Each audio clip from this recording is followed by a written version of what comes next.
What time's the dinner tonight? 6 o'clock or 6:30. 6:30. Okay. That's right. Haha. We are live. Yes, I've been talking all morning. Is that the COVID cough? Yeah, exactly. No, just haven't said anything in a few minutes, except for just then. But all right. So anyway, this is the Jimmy Doane Show. We are live, as you can tell, I'm sure. No 7-second drop here. No filters, no net. So we'll say anything. So today is the 5th day of August. Oh my God. Yeah. It's a special day. I'll let Jimmy tell you if he wants to. Anyway, today you can find us around the web. If you search for Doane, you'll be on YouTube and Twitter and video and in audio format other places. And we are right here live on Facebook if you're here at 4 o'clock, because that is when we do it, right here. Kablamo. Kablamo, there we are. Good. Got it. Yes. Yes. Well, yeah, Jimmy has rolled over another year today. Uh-huh. And is in as he encroaches on the big 8-0. But that got still a couple years to go, but we're closing in on it. And hey, Scott. We'll see what happens. Yeah. Well, we're going to see if you can survive the COVID. Basically. Yeah, that's the thing. Well, it's interesting you should mention this. Of course, I did go to, I don't know if I mentioned this on Sunday, on our last podcast, that I had gone to for my semi-annual lung check at the Mayo Clinic. Yes. And they do everything. I mean, really, there were like 7 different tests that they do, your calcium, your lungs, and everything.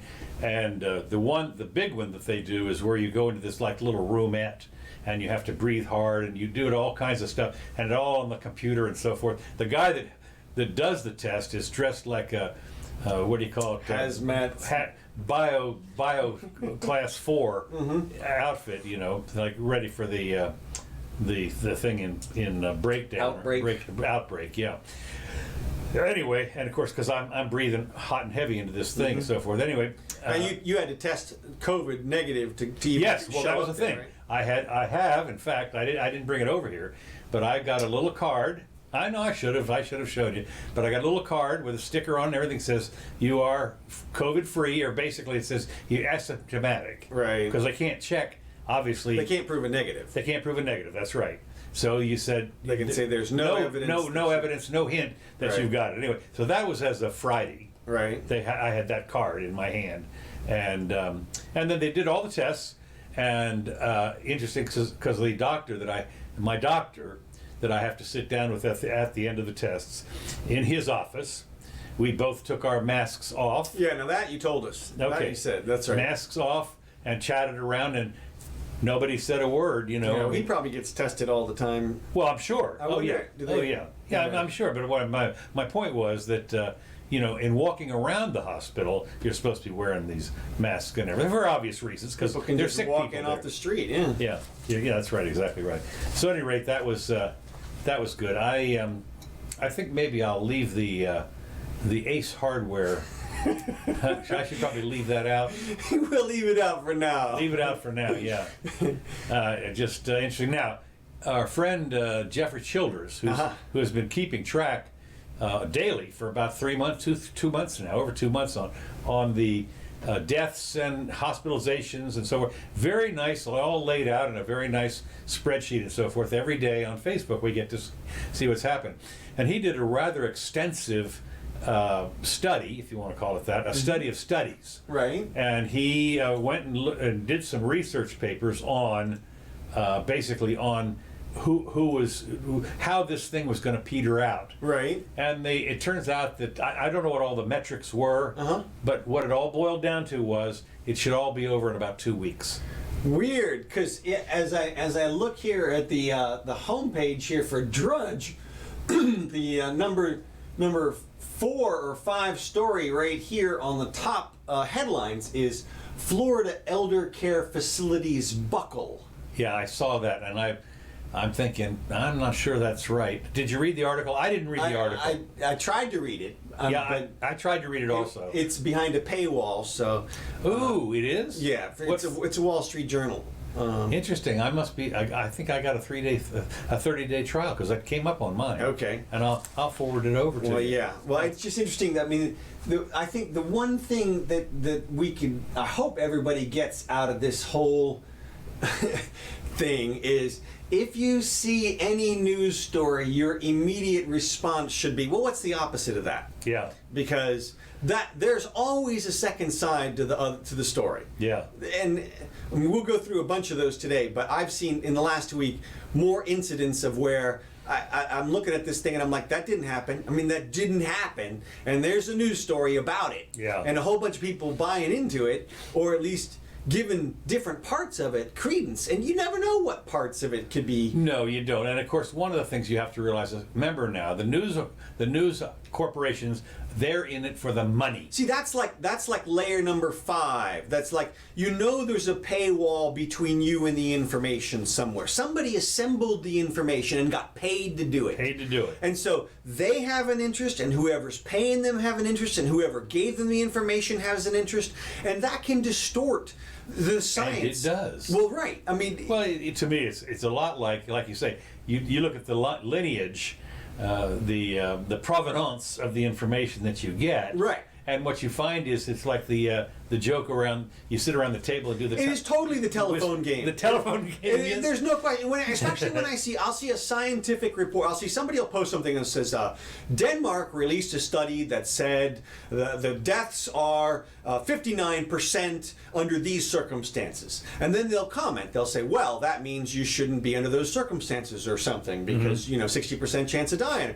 And I'm thinking to myself, how many layers of mistakes are we talking about here? I mean, first you've got the people who are taking the readings, just the people who are collecting the information. How about the instruments that they're using and the variability in accuracy? Is the accuracy traceable back to Paris? Exactly. The special centimeter in Paris or whatever. Exactly. That's and then so you got those. Then you got their bosses. Then you got the assemblers of the information, and then the news people. I mean, it goes on and hard to believe, but there might even be a typo. It might even be just an actual mistake. Yeah, that's and then what about the politics involved? Like, do you think that the people in that country have two different political parties, maybe, and that they're fighting over what information gets released and what? Not here. I'm not here. No way. I mean, and do you think that? I mean, there's just so many layers of information.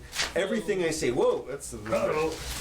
Everything I see is basically like the craziest analysis. It's like there are so many levels to drill down. Well, the thing I've always asked, the question that I'm asking is the following: when is and who and under what criteria is a person going to give the all clear? They're going to come out and announce, ring a bell. Yeah, you keep asking that. Yeah, and nobody's been able to tell me yet what the 5 things that need to happen before we say it's all clear. And nobody's told me anything. Well, I'll tell you. I mean, what my speculation was from the beginning was that what would happen is there would be some economic player, like an Elon Musk or a Walmart or a Starbucks, and they would say, "Look, we've done our analysis and we've decided it's safe for our people and for our situations, and we're going back and we're doing whatever." And whether it was a locality, like even just a municipality, or whether it was a whole state, or whether it was just a commercial enterprise, it would be somebody who would stake their claim, their reputation, their judgment on the call. And they would move forward, and other people would look at them, and either they'd be dropping like flies, dying left and right because they blew it, or they're starting making money again, and their lives are returning back to normal, and everybody would be like, wait a minute. Well, we're going to talk a little bit about this. I want my life back to normal. Let's do what they did. Well, and it's got to be a big enough player. I mean, that's right. Because what happens is if you have the little massage parlor or the... That's not going to do it. No, it has it's got to be Walmart. Exactly. Or Sweden. I mean, Sweden, I think, is leading the charge. I think it's going to be very difficult. If Sweden has no second wave, which there's been literally zero indication of their second wave because they did no lockdown, if they have nothing, it's going to be undeniable. Well, we've got another little report on that here. Okay. Before we do that, though, Okay. let me just mention a couple things, and we'll get to that. It has to do, remind me, it has to do with the Netherlands. Gold is at 1890 No, 2050. today. Yes. As of when?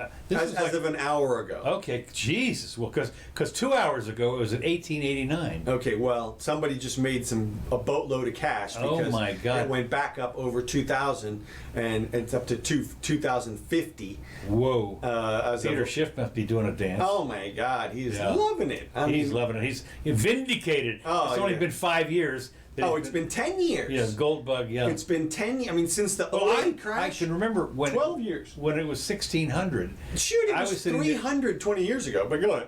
Well, I remember about 8 or 9 or 10 years ago, or I can't remember what it was, when it was around 1600. I said, well, it's going to be 1800 before it goes down. Right. Then it tanked to 1,000. Yeah, exactly. Well, I And tell you, hope nobody took my advice. well, you know, we were Bitcoin. we were doing pretty good until then. Yeah, I know. Bitcoin, Yes, 11,500 or something. 11,688. Okay. 11,688. So those are the two metrics that I follow. Right. Well, now but there's another metric which kind of Oh. feeds into this whole thing. Is it the gold back one? Well, it's the dollar index, Okay. which is crashing, Ah. and this actually kind of explains a lot. And to me, Uh-huh. you look around. I mean, you look at the stock market recovery since the COVID hit. Yeah. Does anybody really believe? Do people really believe that our companies are all back and as profitable as they were 6 months ago, and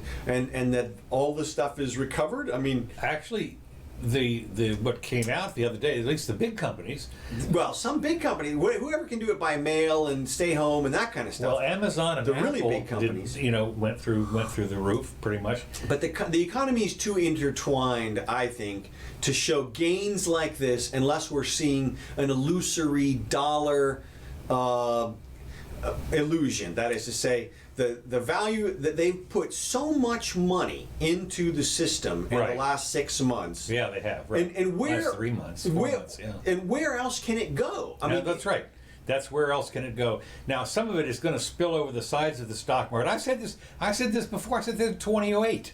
I said, where do you think all that money? Because in 2008, the stock market was around 7,500. right. And under the reign of Obama, I got to say, it went to whatever it did, 18,000. And I mean, if you had just but that was all stimulus money. It had to be a large part of it. Had to be a large part of it, and because there were other things. But basically, when you look at some of the other things that you would have thought have been affected, I mean, you would have thought that maybe if the market went up by 112% and food didn't, then that means the money was all going into the stock market, Right. kind of thing. So anyway, we're now starting to see the flood out though, and other prices are starting to rise That's rather right. dramatically. Well, and yeah. one of the ways I've noticed it is I used to open up for every Thursday. I would open up the newspaper for the food section, the sales, and the sales are like thin. Well, and I mean, the other spike that we saw was in the art. You know, we've seen record sales for Picassos That's true, and things. yeah. These wild records, $100 million Right. records, and also right. we've seen for top real estate stuff. Top real like, estate. I mean, $100 million houses. I mean, what the hell are you talking about? $100 million house. Right. I mean, Yeah, no, that's true. yeah. And so the money it's coming back into circulation, but man, it is headed into the stock Well, what's market. interesting is it is interesting, and I'll talk about this in a minute. Let me get past these first Sure. things that we got before we go into where the money is. The Lebanon thing. The big news was the blow up. Yes. Well, I've got a couple of videos here. Okay. Well, the thing is that I looked at was this was front page all over the place, and I looked at it and I thought, it wasn't all. The Twin Towers was a little more than that, and. Well, I mean, but that was news. I know, but I didn't understand what all the news was about. It seemed like it was an accident. Well, okay. Well, here's the thing. I mean, you look at this video. You look at this. Look at this video. Right. Let me see if I got it. I know I got it. Number 3 here. just the scale of this, the size of this explosion.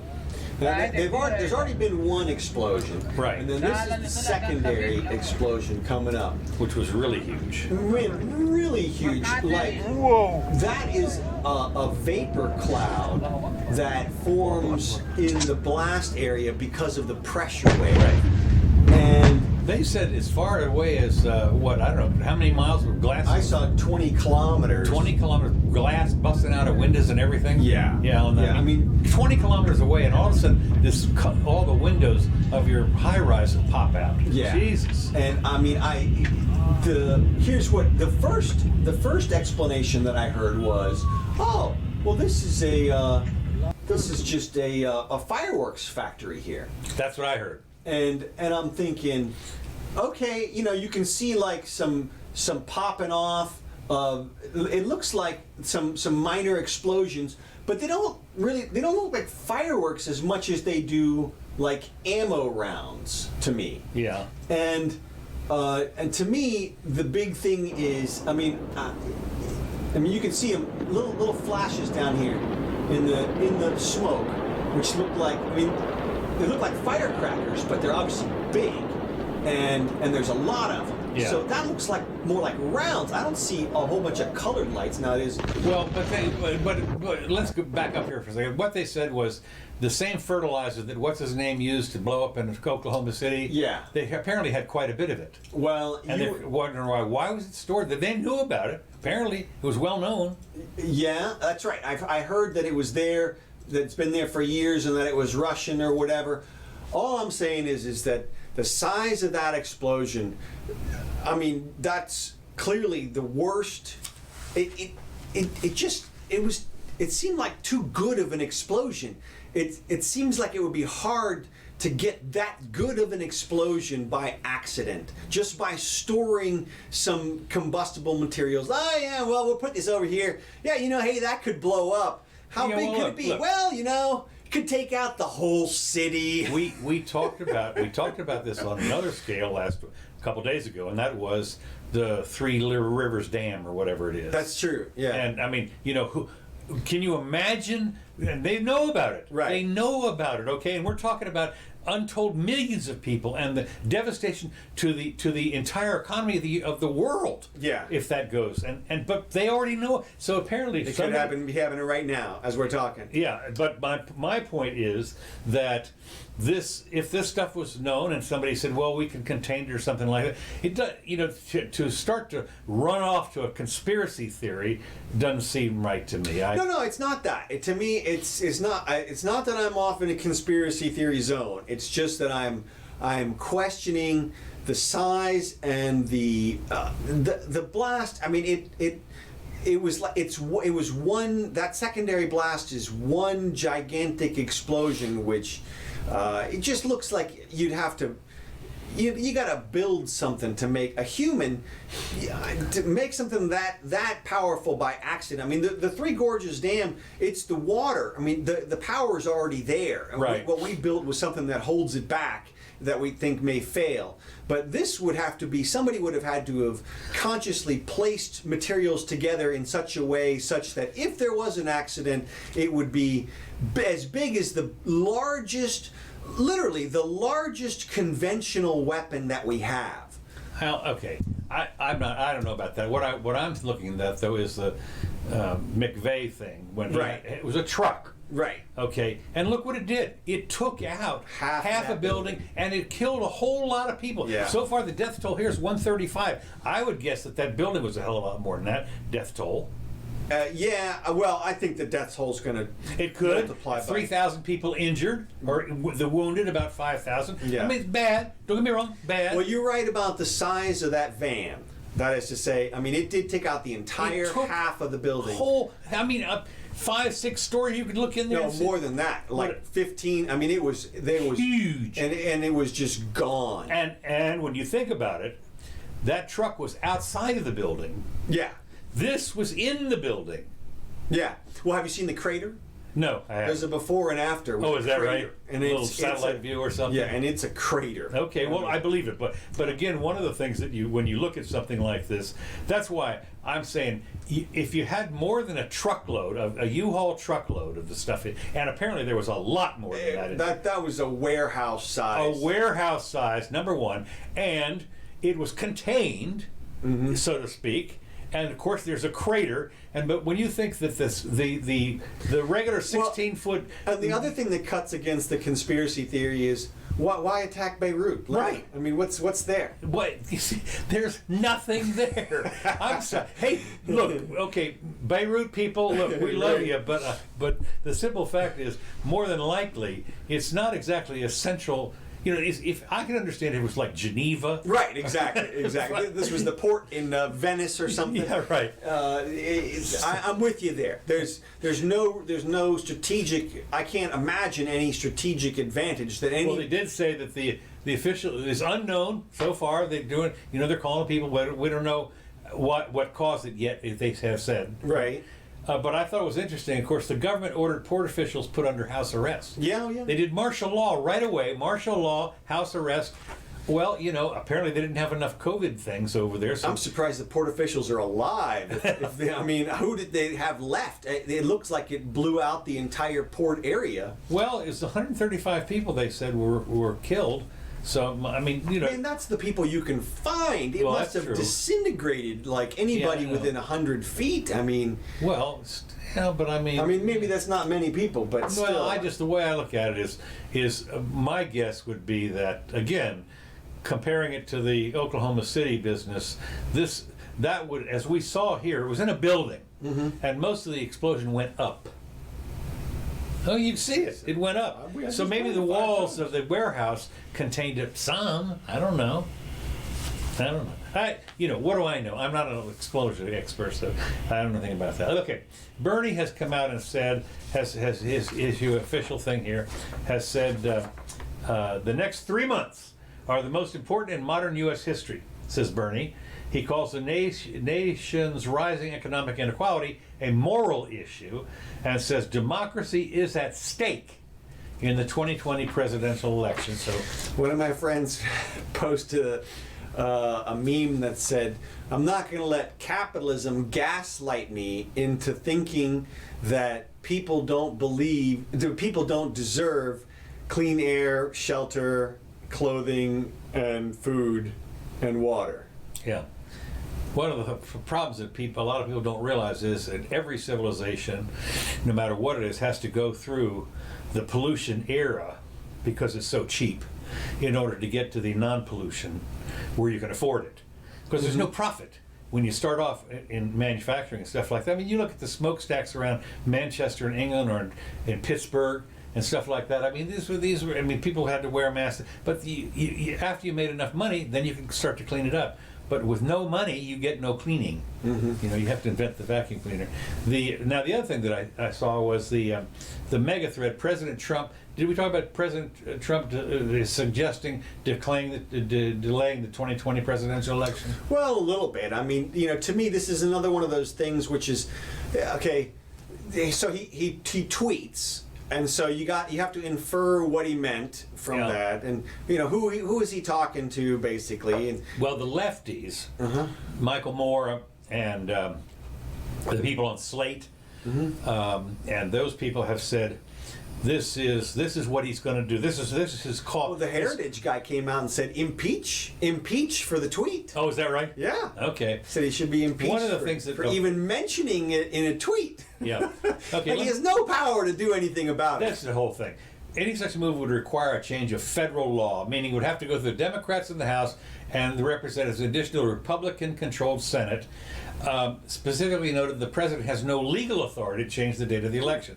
The dates of federal elections are set by Congress. Wait a minute, it gets better. And the Constitution makes no provisions for the delay up until the January 20th inauguration. Now, one of the things that people don't realize is there are 3,300 counties in the United States. They all have an election of some kind, myriad elections on November 3rd. Some of them are constitutional provisions, dog catcher, school board. There's no way they are delaying the November 3rd when there are probably 100,000 people coming up for, or more, no more than 100,000 people coming up that are on the ballots. Mm-hmm. And the ballots, of course, have to be distributed in the voting machines and everything at least a month ahead of time. So when you consider that some places are already voting. Yeah. I mean, we the absentee people and overseas, and the early voting. Now, the early voting doesn't start until, but you can't do the early voting without the ballot. So the ballots are all going to have to be printed by, I would guess, probably the first week in October.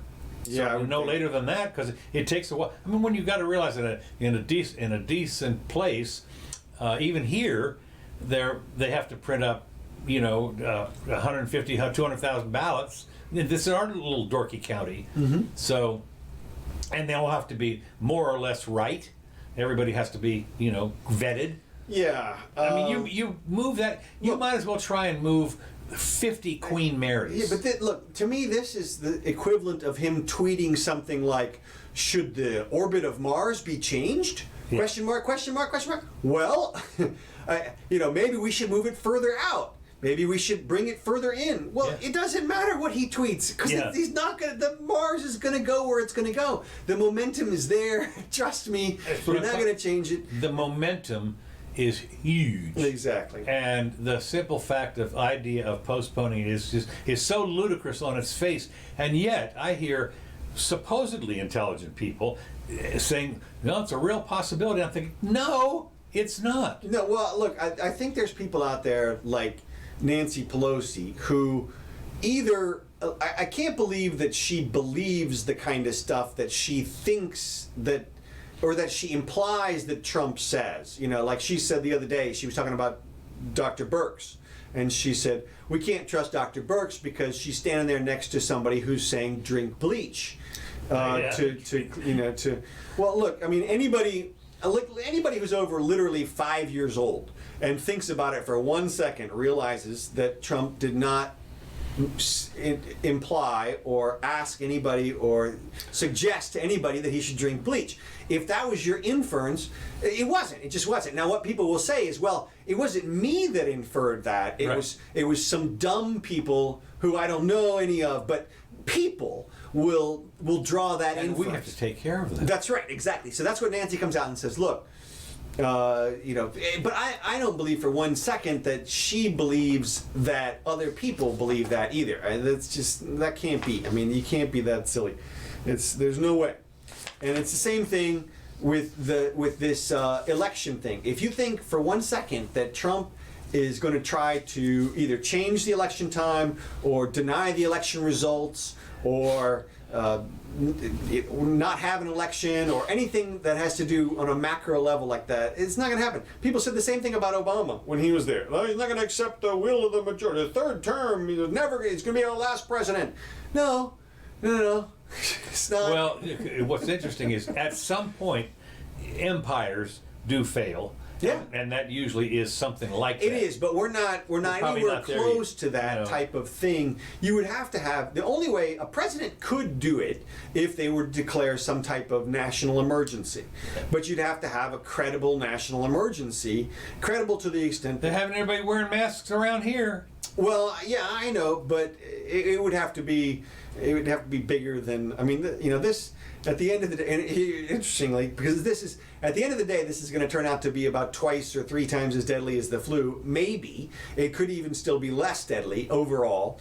And yet, you're right. There's kind of a panic. What happens if we had a real virus like this with a 10 times the flu mortality rate? How much would people panic? You see people talking about not opening schools right now, and literally the flu is more deadly to kids than this thing. So if you're not going to open the schools because of this thing, then you shouldn't open them because of the flu. I mean, that's just... Well, I can tell you, it was interesting. Of course, I remember when I was growing up, I got scarlet fever or something. They sent me home for that. But the fact is, I would say especially in the wintertime, I grew up in Washington, D.C., and especially in the wintertime, you'd always have kids in there sniffling and sneezing. Sure. You know, just Well, I think that'll stop, and that should stop. I mean, I've been sending my employees home for a decade if they try to come in sick, and I tell them, don't come in sick. Look, if you know you're sick, then you stay away. I mean, that's... Well, the idea that you actually got paid for staying home for sick leave is fairly new. I'm not saying to get paid. I'm just saying right. stay the hell home, you know. Well, some people, you know, I would imagine that there were some people that says, I can't stay home if I'm not going to get paid. Well, of course there are, and they'll go to work anyway. Yeah, and that's why I'm saying there shouldn't be any kind of mandatory one-size-fits-all attempted solution for everybody. And we'll see whether or not. Well, okay, so now we're talking about. I noticed the headline here: ravages. We're all doomed. We need to throw myself off the cliff. Congress flails as coronavirus ravages the nation and the economy stalls. Now, this is a partisan. No. Yeah. Look, anytime I hear somebody talk about COVID and the nation, to me right away, the first thing I think of is, look, the United States is 50 states. We've talked about this a couple times. To try to compare California to Maine in this situation is like trying to compare Vietnam to Guatemala. I mean, there is nothing that is similar about them, except maybe they share a few plane routes. I mean, it is so... California and Maine both have A and N in their name. Yeah, exactly, and that's about where it stops in terms of the. I mean, the differences are amazing. So you can't talk about the nation. No, that's like I heard another comparison. Somebody said, "Well, compared with the world, the United States." I'm like, "Hi, the world? Why don't you just compare it to Mars?" I mean, you know, that's a good one. Yeah, there are no apples to apples comparisons here. The way I here. see it, it's interesting because I always see this, and they'll say, as a nation, we have to do something. No, you don't. No, you don't.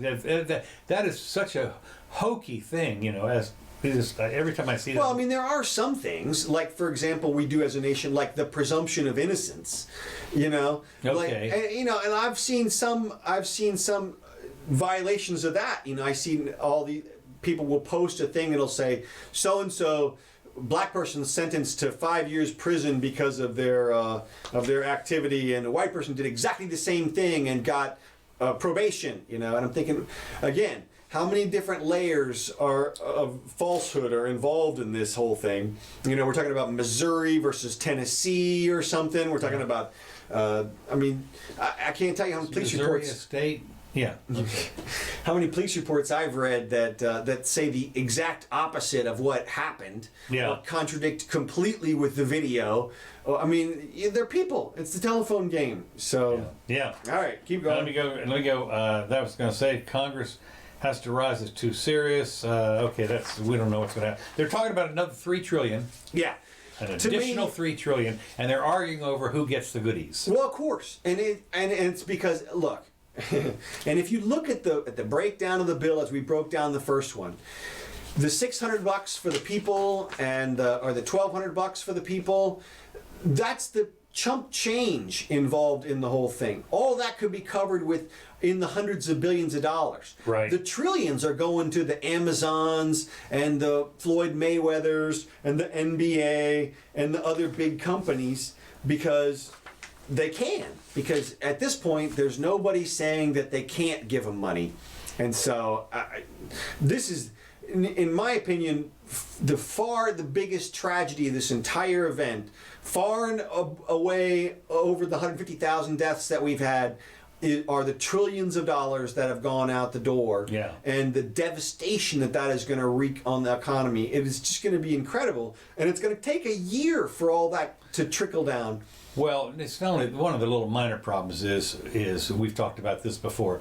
If you spend the money on stuff that exists today and consume it, that means that there has to be an investment made to replace that. But that investment is, if you're not doing any savings, that investment is not there. You have to produce before you can eat. I mean, before you can consume. And if you consume the consumables, then what are you going to do now? You have to replace those consumables, and that's what the capitalism is all about. Is the fact is you have capital, and that provides stuff, but it has to be It continuous. provides some extra, and you eat the extra. Right. And you don't eat the capital. No, you don't eat the But capital. we are. That's right. They're We're consuming literally- capital, and that's the problem. That's right. And the sad part is we're consuming our children and grandchildren's capital. Well, fortunately they're not around yet. No, so. that's right, and they don't vote, and that's exactly right. They know that. Look, it's the capital that people are using today, but the thing is I don't think people understand how much it's going to kick back. Right now, everybody's under the illusion that we have an infinite amount of money. The Fed has literally been coming out and saying we have an infinite amount of money. The Fed guy came out the other day. He did. I saw that. And said that we needed to do a lockdown. Oh, really? Yes. Now, I didn't that's know. a medical opinion Ah. coming from a financial guy. Why? But he's got a PhD, so he's a doctor. Apparently. And look, there's no possible explanation for that opinion except that it's political. Yeah. Because a lockdown can't possibly have a beneficial effect on the economy. No, since nobody's going to work. Right. And again, we talked about the lack of narrowly tailored policy that a lockdown is relative to any other measures that could be taken, like everybody wearing hazmat suits. Yeah. Or, there's so many different measures that could be taken, and we're still waiting for the numbers to start rolling in about the deaths. I've started to see suicides. I've started to see children. I saw tuberculosis. Tuberculosis was a big one, yeah. And, Yeah, because what's happening, obviously, is that people aren't going to the hospital or to their doctor, or whatever, for the little things. I can tell you right now, there is some stuff that I basically have not bothered to do because I have to wear a mask. And the only time I've gone into some of these stores is when I have to go get my pills. And I'll put the mask on, go in there, get the pills, and come out and take it off. But then I'm just not going in. I'm not going to bother with it. I wanted to go do a little shopping the other day. Fortunately, Mrs. Jimmy went out and shopped for us, but whatever. Anyway, I just wonder when we're going to get some report from some third world country that 10,000 kids died or whatever. yeah, good luck. They're coming. Doctor, it turns out that the Dutch Dr. Fauci thinks that masks won't work. Yeah, isn't the whole country of Holland not using masks? Right. The Netherlands government said it will not be implementing a national mandatory face mask rule. He says there's insufficient scientific evidence to support their use. They're horrible people. They're horrible people. Well, one of the things you don't realize is that they talk about Sweden, but you don't realize that the Netherlands is about a third or a quarter the size of Sweden, but it's got 3 times as many people. Mm-hmm. There's 18 million, and there's only 10 million, and twice as many people. Only 10 million in Sweden, 18 million in the Netherlands. According to the Reuters, this guy Vin Diesel said masks could cause people not to adhere to social distancing as well they may have been. Now, this is one of the things is a problem with seat belts and airbags and everything, because people are a little more reckless. They adjust their ability. They adjust their ability because what can happen? Okay, so I'm insured. What's the worst can happen? It's a bump. The bag blows up if somebody else. Well, but I'm not dying. You have a natural. I saw a neuroscientist talking about this the other day, and he said you just have in your head there is a balance of how much danger am I in and what am I doing. Right. And to the extent that you give yourself more protection, the other side says, well, I'm safer then, and therefore I can act more recklessly. Yeah. And so you do. You just naturally do that balance. If somebody's going to force you to change that balance in your head, then you're going to accommodate the change. Yeah. Again, like you say, it may be subliminal, but if you're running down the highway and the speed limit is 65 and you're doing 75, and you're thinking subliminally, you're thinking, what's the worst that can happen? Yeah, well, and the worst that could happen is you can tumble and die and everything. No, but you got protection. You're all let me put it this way. You remember they sent a satellite to Mars? Mm-hmm. Okay. Covered with balloons, and it bounced all over the place, and the balloons, and it came out, and all the people were fine. And the people, and the little robot was fine. Mm-hmm. So anyway, which reminds me, I think the last of the Mars satellites during the window was launched this last week.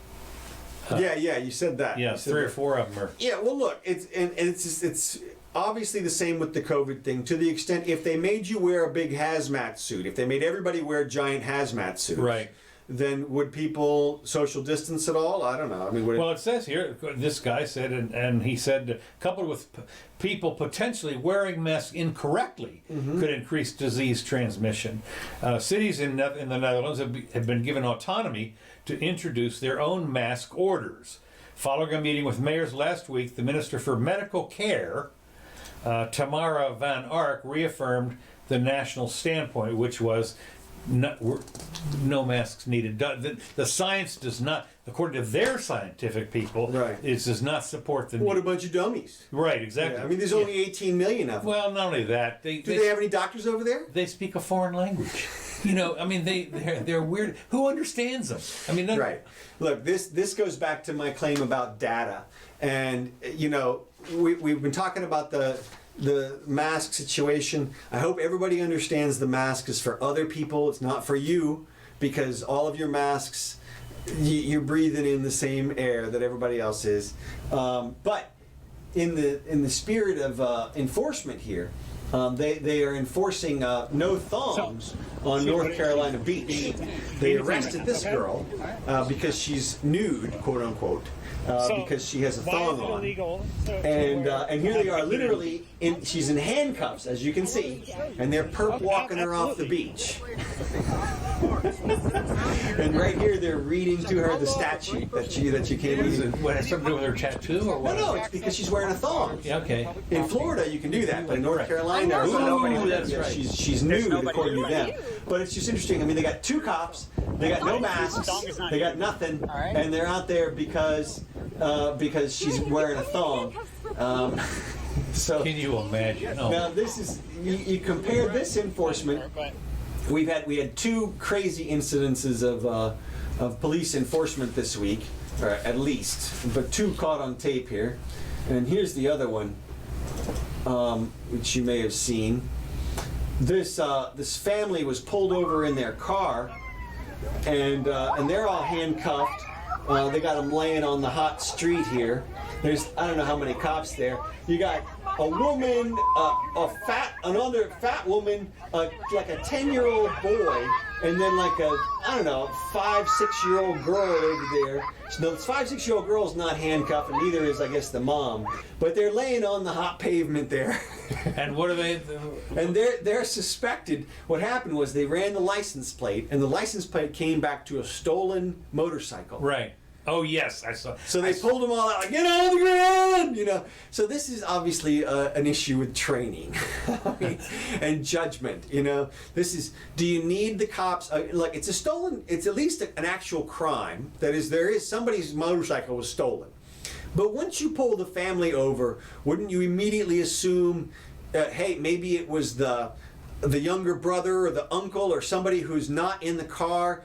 It certainly is not the 5-year-old kids. Somebody said what I read in the article was it was from another state with the same name, same number. Yeah. Okay. So in other words, it was you know wherever this was, it was like from North Carolina and they were in Missouri. Oh, and so in Missouri, turned out it's a total mistake on its face or something, or what? No, the number was the same. Apparently, they did not tell the cops that it was a Missouri plate or whatever it was, when in fact it was from another state that had the same number sequence. Right. So the cops should have known. Should have known. Yeah. I mean, the fact is they were just reading the number Right. and forgot to read Put in the actual state. Or what the something. actual state was. Yeah, well, that wouldn't surprise me, considering their next idea was, hey, let's get everybody out on the ground, face down, for officer safety. 10-year-old on the ground. I mean, all I can say is I hope that there was a firearm in that car, and that the 10-year-old was waving it around before they pulled this family over, because that's the only thing that could justify them putting them on the ground like that. And so we'll see what happens to their police department after that. And so, what was the other one you had? You had a second one that was. Well, there was the girl in the thong. Okay. And they're busting her, and then the kids. Well, let me just dive into my little. Oh, okay, all right. Here we go. Here we're gonna go my little thing here. I was sent up to the store. I was sent out to the store to get some. We have a little pondette here. It's not a pool. It's just a little thing that the water sits in there. It turns green every once in a while. Ms. Jimmy said, go to the store and get some, what do you call it? Shock pool stuff.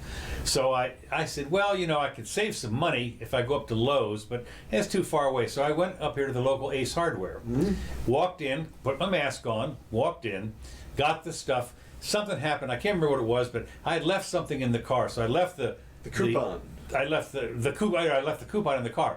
So I left the stuff on the counter. Went out to the car, got the coupon, came back in, paid for it, and left. And it was all fine and dandy. Now, and I may have in fact mentioned to the fellow behind the cash register that, you know, this mask business was kind of stupid. There was nobody else in the store, by the way, hardly. And so, and of course, there was the plastic shield there, and you know, you pass the money through the little slot and all that. Of course, it was a card. Actually, I take it back. The little card thingy was outside of the place. So, you know, you shove. There's no contact, no nothing.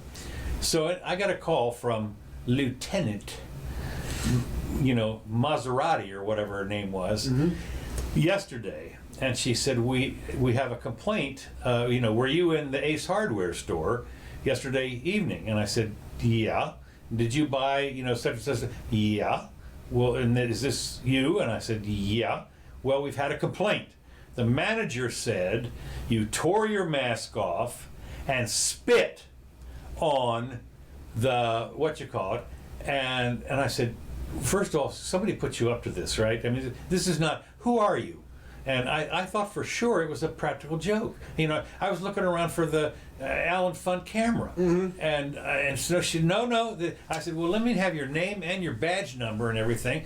And so, and I said, this didn't happen. I said, yes, it was me. I was there. I did all that stuff. But spitting? Are you kidding?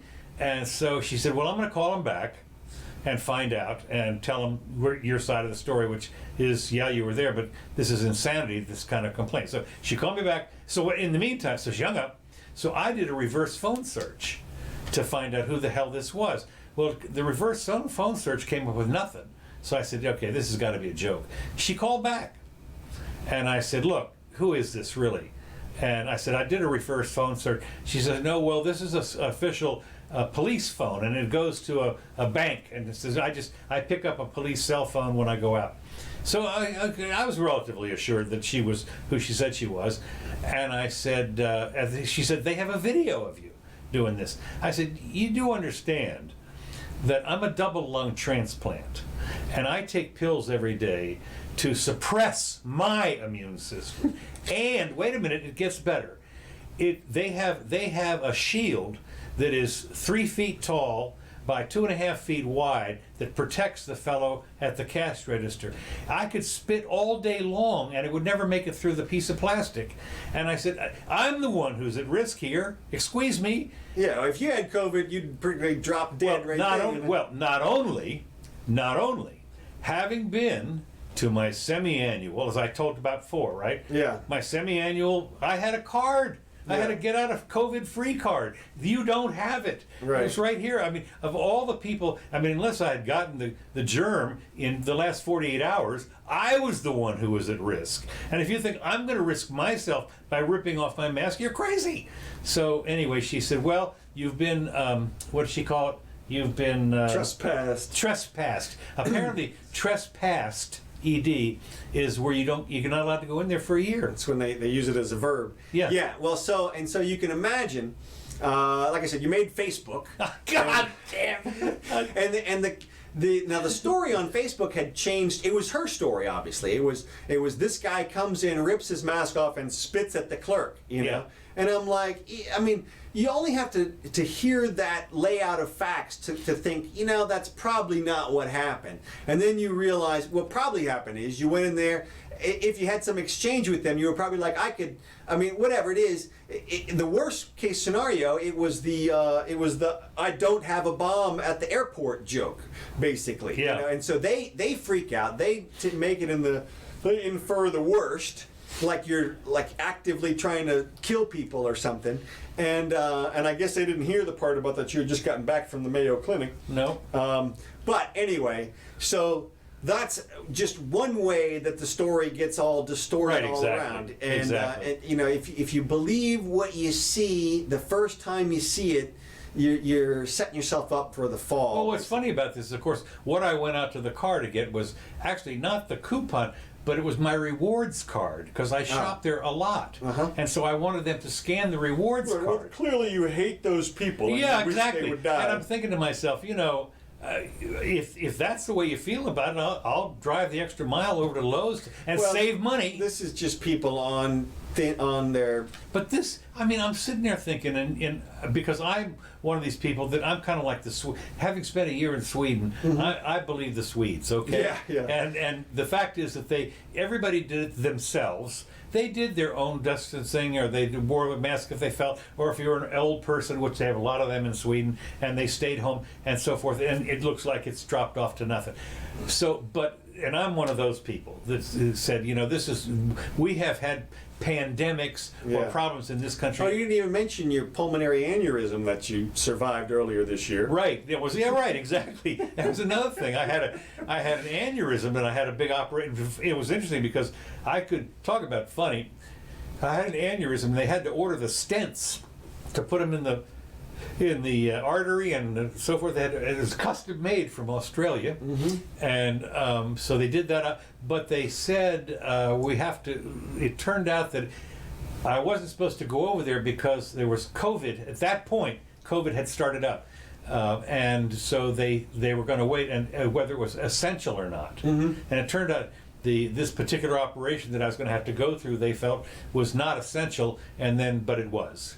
It was not essential. You could die at any minute. You could die literally. You could die. But you're not dying right now. Yeah, because this aneurysm is the thing. You know, it's when the vessel, you know, it starts to expand out, and it was visible, you know, from the chest. That you know, they're going, cool. Jesus, that's a biggie. And so, but anyway, they rushed me in there finally. You know, I had to delay about a week, I think, but basically it turned out I was one of the essential ones. But anyway, of all the things and of course they had COVID people there and everything was all done. But it was, but when I think about that here in Gainesville, that somebody actually called on me.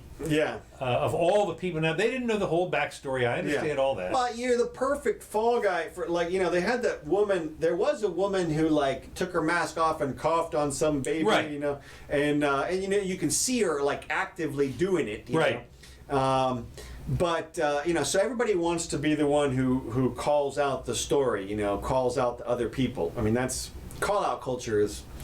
It's big. Well, I wonder now, this will be great fun if that appears back on Facebook. You remember that kid who stood in the face of the Indian? Yeah, there you go. Okay.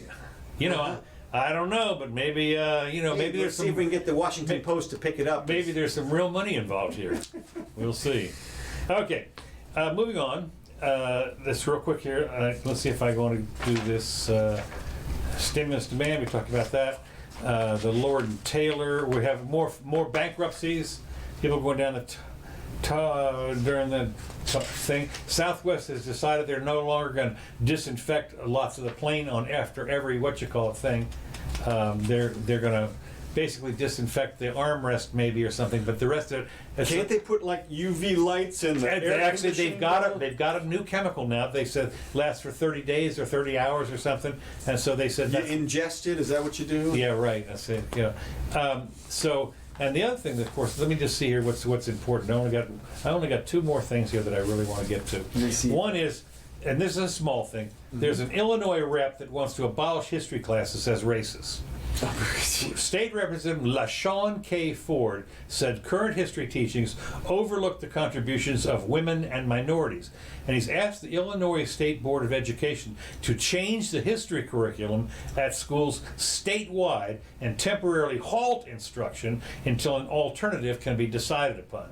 Now, and he said that the current history teachings lead to a racist society and overlook the contributions of women and minorities. What's interesting, he said he wants to immediately remove history curriculum and books that unfairly communicate history until a suitable alternative is developed. And of course, the question one of my asks is, who is going? This is Orwellian. This is absolutely Who decides Orwellian. what's fair? Who decides what's suitable? Obviously, him.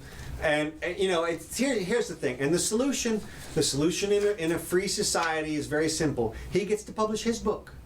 Yeah. And if people think his book is better, then they get to use it. And now, the only caveat to that is that we have a system of education that is centralized a lot more than it should be. That's right. And so you have education czars, literally, You do. who decide whose books get purchased. They do. From And usually huge it's swaths. statewide. Right, and that's right. Now, the good news is that still gives you 50 different little czars. That's true. But that's not nearly as many as there would be if all the principals were in charge of their own schools. Well, that's true. That's number one. And of course, they've also started to go through and remove certain books from the little school libraries. You know, the school Oh, yeah, libraries. they do that every once in a while. They ban Catcher in the Rye or Yeah, some right. bullshit. Well, You know, Playboy's right there, but you can't have Catcher in the Rye. Can't have Catcher in the Rye. And Holden Caulfield. oh, that's the guy's name. Catcher in the Rye. Yeah. I was required to read it. Yeah, I when was it too. came out. It was the stupidest book ever. I couldn't even figure out I was like, where's supposed to be the bad part? I'm like, this little innuendo here between the teacher and the student or something? I mean, like, it was like the stupidest little. I remember. Okay, well, there are two things here that I'm going to cover these at the same thing. New York City has set up a quarantine checkpoints at city borders.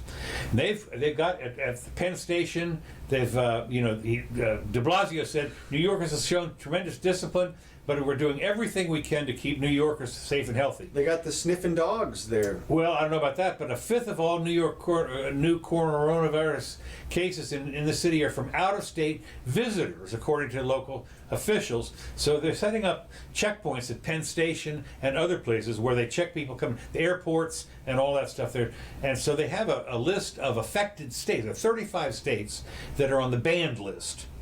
And I don't know about international travels, but it turns out that they have non-essential workers. That's all political CYA stuff, as far as I'm concerned. I understand, but what you have to do. It's over up there. It should be. Go ahead. Oh, well, except for the fact that as of today, if you have non-essential workers, if you come in and you're a non-essential worker, you have to stay at a residence or a hotel room for 14 days. Same thing in Hawaii. You're not allowed to allow guests or other than caregivers into their quarantine residence or hotel room and self-monitor for COVID-19 stuff. Now, what's interesting is about 20 minutes later, Cuomo begs wealthy New Yorkers to come back and save the city and pleads, "I'll buy you a drink," as he fights off calls to raise their taxes, which he feels that might scare them away forever. He's begging wealthy New Yorkers to return to the city to save it from economic ruin while fighting off calls from other lawmakers to raise lawmakers in New York that want to raise the taxes on rich people, and he feels that it could permanently drive the top 1% out of the city. So he said, of course, what happened was when the taxes went up and the COVID business, many flocked to their second homes in the Hamptons or upstate, while others rented or bought new properties, abandoning their expensive city apartments. Now, 6 months on, with no end in sight, no end of the national nightmare in sight, many are laying down permanent roots while New York has overcome its battle against the virus. The rest of the country, where lockdown rules have been far more relaxed, has seen a resurgence in preventing New York City from resuming its normal activity, because Cuomo fears a second spike in cases will happen if just one person from a worse infected state travels and infects the residents again. So here's COVID deaths per million by state. You can see New Jersey at the top, New York second, Connecticut, Massachusetts, Belgium. And this is from 7/19, so this is a little bit ago. Less than a month, yeah. Yeah. But you can see, USA is way down here. Florida has moved up a little bit, but not much. We're up to 300 and something. Here's another COVID. This is Sweden. This is Sweden up to August 3rd. Everybody take note. If you're a governor, if you're a president. Well, it's, the beauty of it is, of course, and this is the thing that once these little tyrants have got a handle, or have smelled the tyranny part that they get to control. Well, we'll see. We will. But I wonder at what point is there going to be a revolution if people say, look, the first thing that's going to happen, here's what's going to happen. Here's what's going to happen. Starting this week, the lawsuits will arrive, at the very least, concerning the schools. Right. And if not the businesses themselves. I am shocked. I'm just shocked that more businesses who are being put under the thumb are not suing and making a big deal out of the one-size-fits-all policy that is definitely not narrowly tailored. Well, a lot of them are just chicken.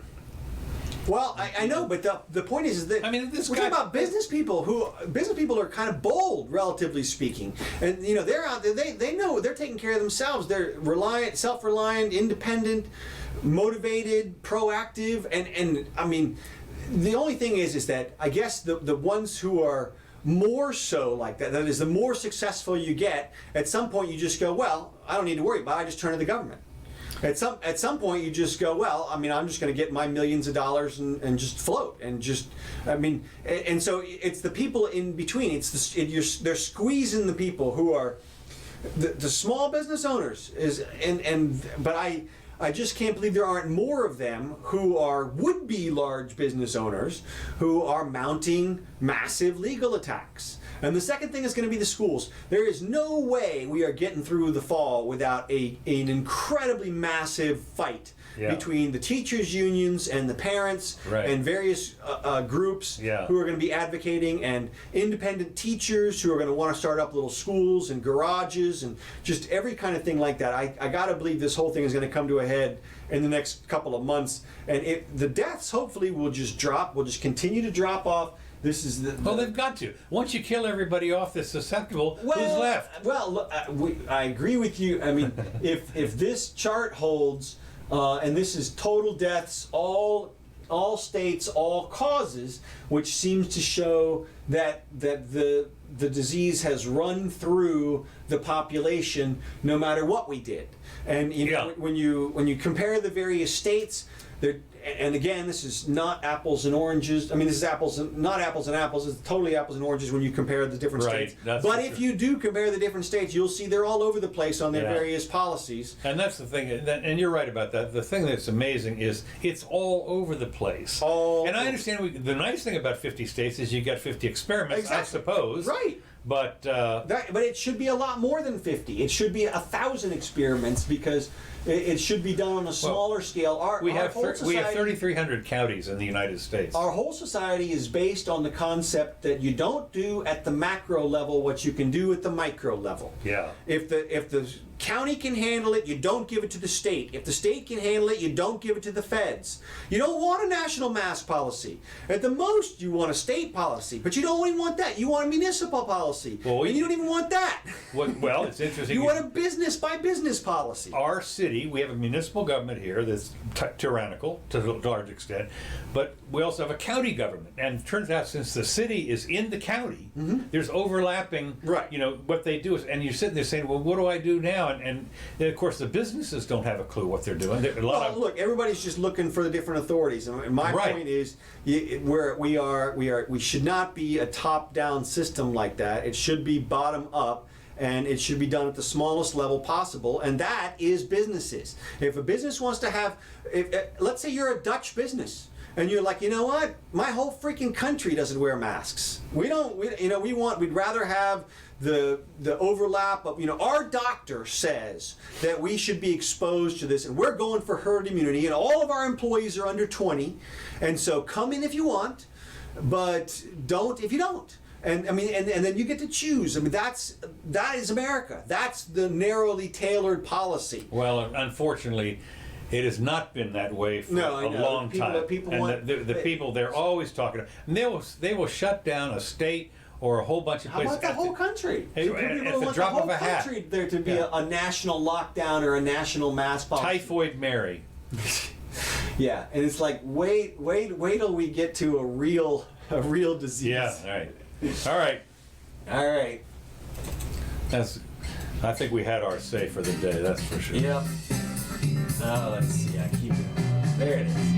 Okay. Well, hey, thanks for joining us, Scott. Appreciate it. Anybody else? If you had some fun, we appreciate it. We did. Come back and see us. Yeah, pick up a copy of that book if you want to. And we will see. Oh, here's another one. All right. See you soon.